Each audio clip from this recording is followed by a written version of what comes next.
Condition या शर्तों के आधार पर जवाब खोजना। अब तक हमने देखा कि कैसे जोड़, एवरेज, अधिकतम और न्यूनतम के फंक्शंस का इस्तेमाल करके हम दिए गए डेटा सेट के लिए हल निकाल सकते हैं।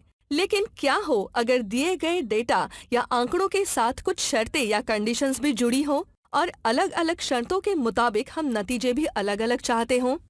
क्या करना होगा अगर हम विद्यार्थियों के औसत अंक देखकर 35 या उससे अधिक औसत अंक पाने वालों को पास करना चाहें और 35 औसत अंक से कम पाने वाले विद्यार्थियों को फेल बताना चाहें? ऐसी कंडीशन में एक्सेल का इफ फंक्शन इस्तेमाल करें। इफ कंडीशन का स्वरूप is equal to if into bracket condition comma double inverted comma true value comma double inverted comma false value. अब पहले बताई गई कंडीशन पर इस फंक्शन को लागू करते हैं। देखते हैं कि हमारी शर्तों के आधार पर क्या कंप्यूटर ये बता पाएगा। दी गई स्प्रेडशीट के रिमार्क कॉलम में इफ फंक्शन टाइप करें।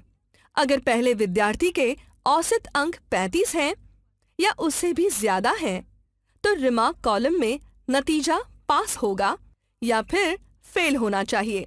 तो इफ कंडीशन इस तरह होगी is equal to if into bracket H7 greater than is equal to 35 comma double inverted comma pass comma double inverted comma fail. अब अगर पहले विद्यार्थी के औसत अंक H7 सेल में हैं, जो 35 अंक या उससे ज्यादा हैं, कि पास यानी ट्रू वैल्यू है या फिर फेल का फॉल्स वैल्यू है। इस तरह से हम सारे विद्यार्थियों के नतीजों की गणना कर सकते हैं। आजकल कई स्कूल अपनी अंक सूची या मार्कशीट में विद्यार्थियों द्वारा हासिल किए गए अंक नहीं दिखाते। इसके बजाय विद्यार्थियों को ग्रेड दी जाती है। ये ग्रेड विद्यार्थियों द्वारा हासिल किए गए अंकों के प्रतिशत के आधार पर तय होती है। अगर कोई छात्रा 35% से कम अंक हासिल करती है, तो उसे डी ग्रेड मिलेगी। अगर वो 35 से 45% अंक प्राप्त करती है, तो उसे सी ग्रेड मिलेगी। एक बार ग्रेड की ये टेबल तैयार हो जाए, तो स्कूल आसानी से रिजल्ट तैयार कर सकता है। अगर ये सारा कैलकुलेशन स्कूल के टीचर करें तो इसमें बहुत वक्त लगेगा, जबकि एक्सेल में तरह तरह की कंडीशन डालकर हम कुछ ही पलों में नतीजे पा सकते हैं। इसके लिए हमें इफ कंडीशन के एक और फंक्शन को जानना होगा। प्रैक्टिकल स्टडी के लिए हम विद्यार्थियों को मिले अंकों के प्रतिशत के आधार पर ग्रेड प्रदान करेंगे। सबसे पहले हमें प्रतिशत के आधार पर ग्रेड तय करनी होगी। इससे शर्तों को लागू करना आसान हो जाएगा। अब ग्रेड कॉलम में इफ कंडीशन को फीड करें उन विद्यार्थियों के लिए जिनकी ग्रेड का कैलकुलेशन आप करना चाहते हैं। जब ये फंक्शन पूरा हो जाएगा तो ये कुछ ऐसा नजर आएगा is equal to if into bracket M7 greater than is equal to 75 comma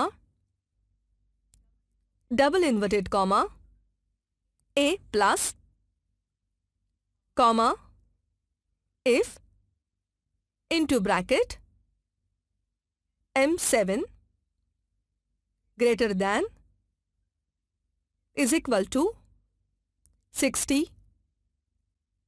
comma double inverted comma A comma if into bracket M7 greater than is equal to 45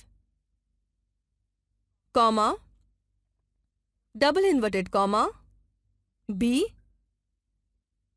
comma if into bracket M7 greater than is equal to 35 comma double inverted comma C comma double inverted comma D bracket complete.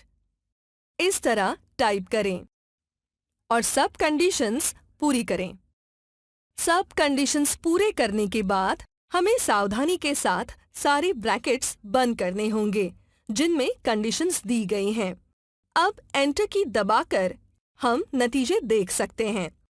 अगर हम इस cell को drag करें तो हम दूसरे विद्यार्थियों को मिली ग्रेड्स भी देख सकते हैं।